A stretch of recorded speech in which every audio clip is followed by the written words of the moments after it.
We'll be discussing about little bit of coordinate geometry. We talk about Cartesian coordinate system, some basics. In Cartesian coordinate system, we always talk about XY coordinate system. This x-axis usually is the independent axis, and y is a dependent axis. X is also called abscissa, and y is also called ordinate.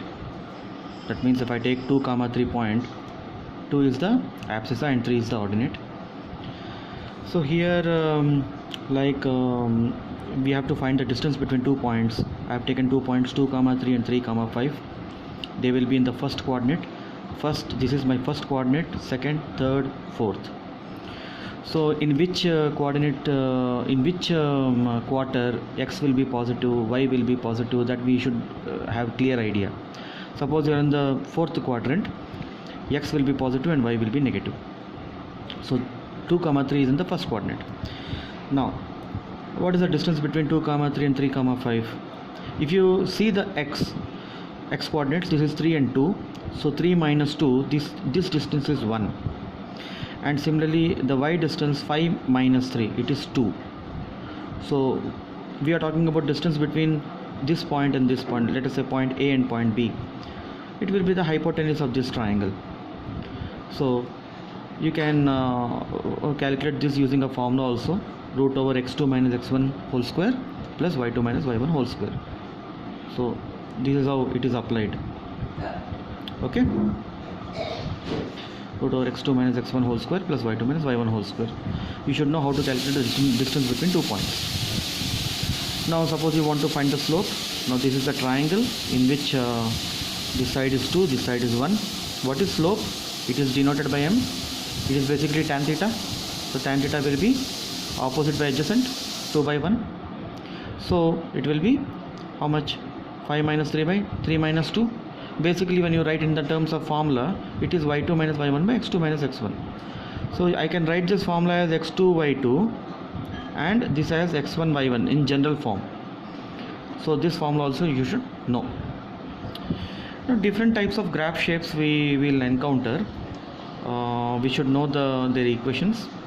If the graph starts from origin and it's a straight line, it is y is equal to mx. If the graph starts from some particular point, not from the origin, and it's a straight line, we call it as y is equal to mx plus c. This c is called the intercept. There is another way of writing this intercept form. So sometimes we find graphs like this. So here we call this type of equation as x by a plus y by b is equal to 1. This a and b are the intercepts. How do I get a? You put y is equal to 0, you get x is equal to a. In this equation, if you want to find the intercepts, if you want to find the x intercept, put y is equal to 0. If you want to find the y intercept, put x is equal to 0.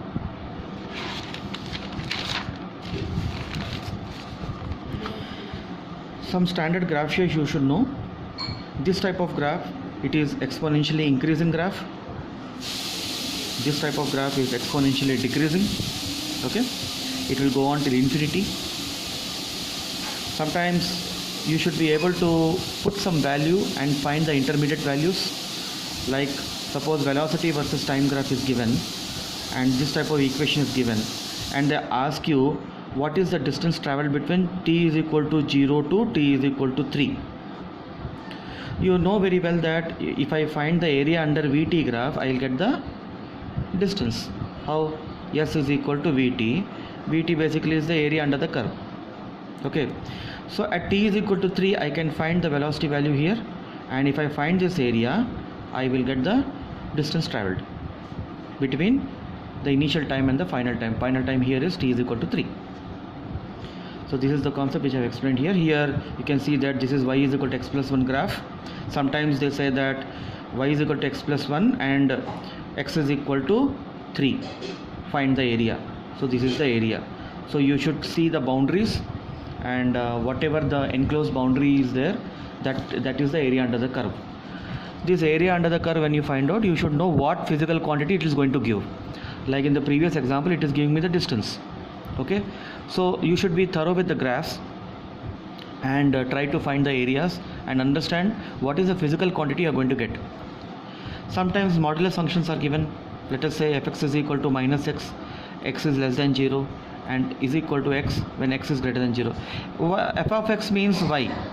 Okay, so this is basically a graph. It's a mod function. It says that when the value of x is less than 0, that is towards left, y becomes positive. You see, at x is equal to minus 1, y is equal to 1.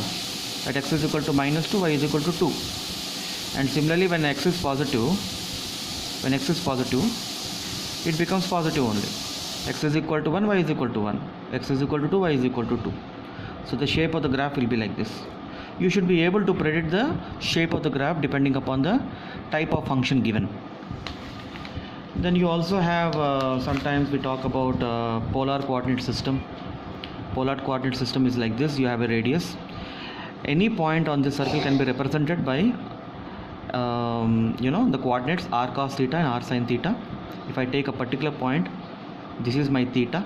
Okay, theta is measured in the anti-clockwise direction. This theta has to be in radians. So I should be able to convert this polar coordinate system into Cartesian system by using this x is equal to r cos theta and y is equal to r sin theta. This is conversion of polar coordinate into Cartesian system. Polar means it's a kind of a circular system. Okay, this is also quite often useful while doing some typical numericals in physics. Okay.